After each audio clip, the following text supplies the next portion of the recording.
Sabi nila, walang visa yung kanilang statement ng 18 kasi joint affidavit. Dapat daw isa-isa. Gusto ni Boeing isa-isa para isa-isa kaya niyang bilhin. Okay? O, ikaw, pagkaisa ako, akin yung affidavit mo, tapos na, mag-issue ka ng iba, babayaran kita. Tapos ang kwento. Hindi ko sa pinagbibintangan, example lang ito, ha? Example lang ng pwedeng mangyari. Pinapaliwanag ko lamang bakit joint affidavit. Pag joint affidavit, binayaran ko isa doon, kasama pa rin siya.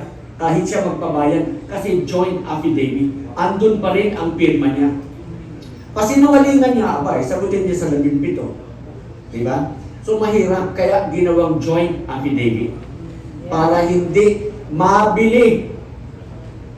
1 milyon, 2 milyon, 10 milyon. Ang dami no? 1 trillion yung pera nila eh. Dapat po si Ombudsman, tawagin niya lahat ng pinangalanan at protektahan niya. Itong 18, hindi yung 18 ang uusigin niya, hindi yung 18 ang sasabihin niya. Wala kayong kwenta mga sundalo dahil kayo discredited, kayo...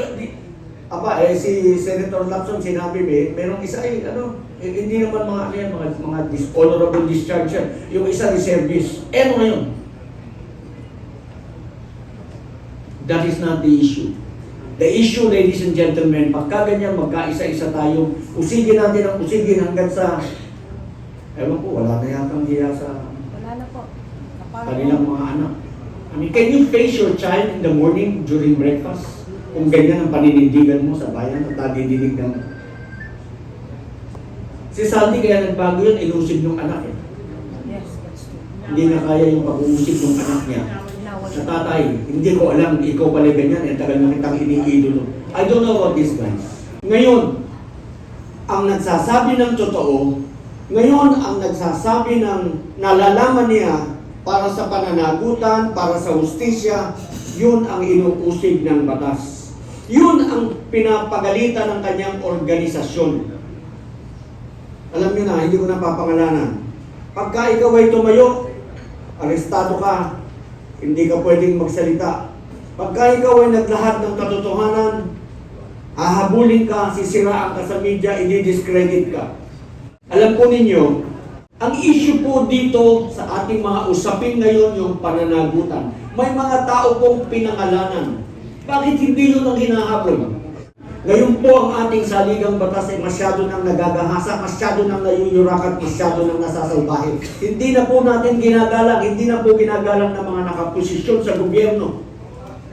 Nakapagtataka po, meron nga pong nagtatanong, hindi ako sila nagtatanong, I quote, meron ba tayong gobyerno o mafia yung nagpapatakbo ng ating gobyerno? Kasi sila nagtatakipan sila. Miyembro po ako ng AGCO.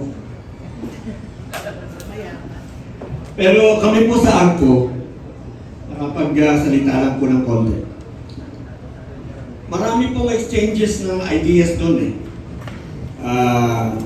alam niyo na, mga retiradong general na nandun. So lahat ng ideas, ilalabas for academic discussion.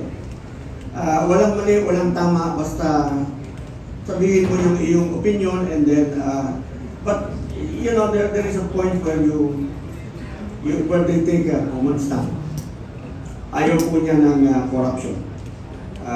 Yun lang po, about AGCO na, pang ni General Kita. Wala po akong prepared na speech this morning. Gusto ko lamang pong i-focus yung ating atensyon. Ano po? Kasi alam po ninyo, nung nag-aral ako ng abogasya sa Ateneo de Manila, iba yung pinag-aralan namin sa nangyayari ngayon. Yung araw, sa aming pinag-aralan, yung 3 foundation ng ating gobyerno, yung ating 3 foundation ng ating demokrasya, yung executive, legislative, and judicial, yun dapat yung nagbabantay sa ating saligang batas. And the 4th pillar of democracy is press, media. Ngayon po, sa panahon ngayon, kayo na lamang po ang tumatayo para sa ating demokrasya, ang mga independent vloggers.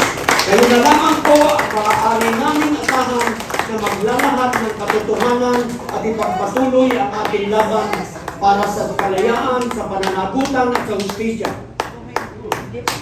Bago po ang lahat, pasalamat ako sa Duterte campaign team na nagbigay ng suporta sa atin dito sa Sampilan, sa PANA, sa PDP Laban, at sa inyong lahat po maraming salamat. Kahapon po, alam po ninyo kaya ako nasabi yan, nakakapagtaka, ngayon, ang nagsasabi ng totoo, ngayon ang nagsasabi ng nalalaman niya para sa pananagutan, para sa hustisya, yun ang inuusig ng batas. Yun ang pinapagalitan ng kanyang organisasyon. Alam niyo na, hindi ko na papangalanan. Pagka ikaw ay tumayo, arestado ka, hindi ka pwedeng magsalita. Pagka ikaw ay naglahad ng katotohanan, hahabulin ka, sisiraan ka sa media, i-discredit ka. Alam po ninyo, kahit batang musmus, pagka yan ay naka-witness ng isang bagay at yung kanyang na-witness ay kaya niyang ilahad sa korte, sa hukuman, yung pong batang musmus na yon ay credible witness. Hindi po siya madi-disqualify dahil lamang sa siya ay batang musmus. Let us take it to the extreme. I take this against advisement. Sabi sa akin, General, maging gender conscious ka.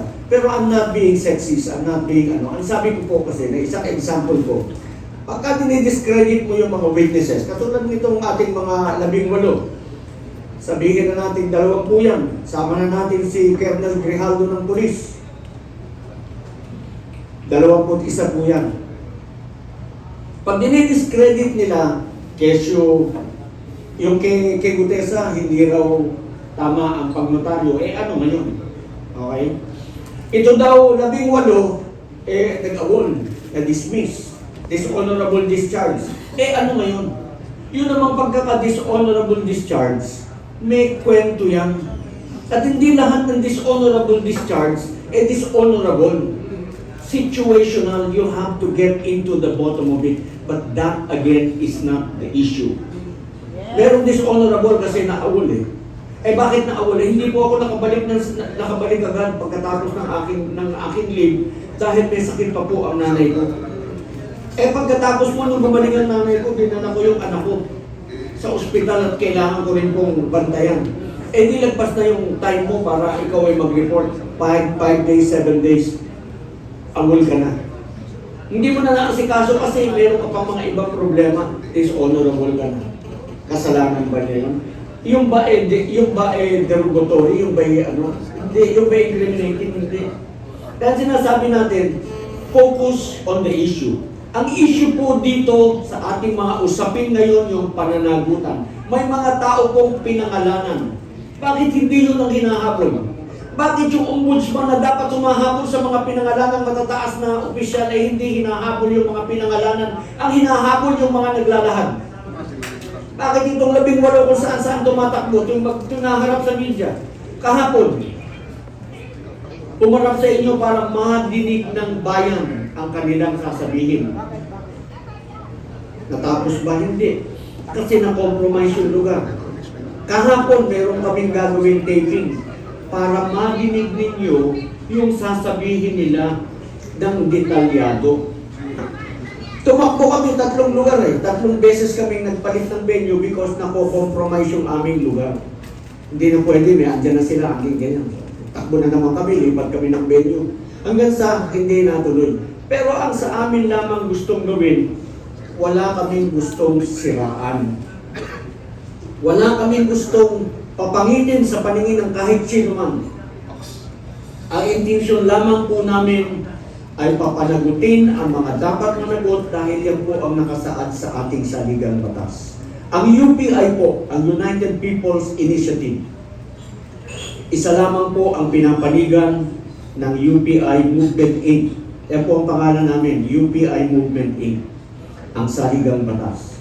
Sinisiguro namin na ang saligang batas ay dapat galangin, dapat sundin, at dapat ipagtanggol. Ngayon po ang ating saligang batas ay masyado nang nagagahasa, masyado nang nayuyurakat, masyado nang nasasalbahe. Hindi na po natin ginagalang, hindi na po ginagalang ng mga nakaposisyon sa gobyerno. Nakapagtataka po, meron nga pong nagtatanong, hindi ako ha, sila nagtatanong, I quote, meron ba tayong gobyerno o mafia yung nagpapatakbo ng ating gobyerno? Kasi sila nagtatakipan sila Because of mali-baleta. Saan pa po tatakbo ang ating mamamayan para sa katotohanan? Yung maliit na pamilya na namatayan, na hindi niya na madidinig yung boses ng kanyang anak. Tatay, wala na. Nalunod na eh. Hindi niya na mayayakap si kuya, si ate, wala na. Nalunod na. Si tatay hindi na uuwi. Paano yung justisya para sa kanila? Dahil doon sa mga flood control na kung naitayo, hindi sana sila maaaring namatay.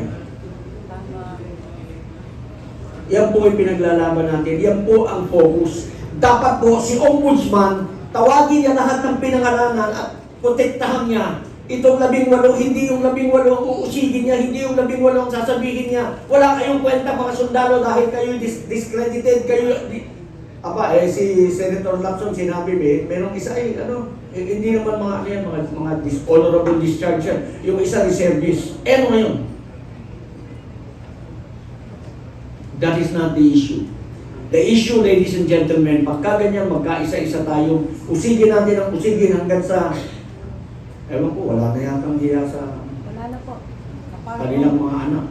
I mean, can you face your child in the morning during breakfast? Kung ganyan ang paninindigan mo sa bayan at nadidinig ng... Si Sandy kaya nagbago yun, ilusig yung anak eh. Yes, that's true. Hindi na kaya yung pag-uusig ng anak niya. Sa tatay, hindi ko alam, ikaw pala ganyan, tagal na kitang iniidolo. I don't know about these guys. So yun lang po, mga kasama, huwag po kayong magbabago. Alam po ninyo, isa-isa na lang. Sabi nila, walang visa yung kanilang statement ng 18 kasi joint affidavit. Okay? Dapat daw, isa-isa. Gusto ni Boying isa-isa para isa-isa kaya niyang bilhin. Okay? Ikaw, pagka-isa ako, akin yung affidavit mo, tapos na, mag-issue ka ng iba, babayaran kita. Tapos ang kwento. Hindi ko sa pinagbibintangan, example lang ito ha. Example lang ng pwedeng mangyari. Pinapaliwanag ko lamang bakit joint affidavit. Pag joint affidavit, binayaran ko isa doon, kasama pa rin siya. Kahit siya magpabayan. Kasi joint affidavit. Andun pa rin ang pirma niya. Pasinungalingan niya, sagutin niya sa 17. Diba? So mahirap, kaya ginawang joint affidavit. Para hindi mabili. 1 milyon, 2 milyon, 10 milyon, ang dami no? 1 trilyon yung pera nila eh.